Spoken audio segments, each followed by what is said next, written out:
Motley Fool App Review 2025 Pros and Cons, honest and unbiased.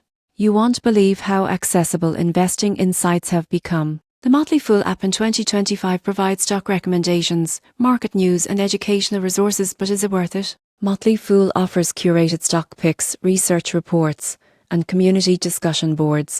The surprising truth is the level of guidance. You won't believe what happens next when beginners can follow vetted recommendations and learn the reasoning behind investment strategies. Another benefit is educational content. Most people get this wrong by focusing only on stock picks. The app provides articles, podcasts, and videos to help users understand markets and build confidence. However, premium subscriptions can be pricey, and not all recommendations perform as expected.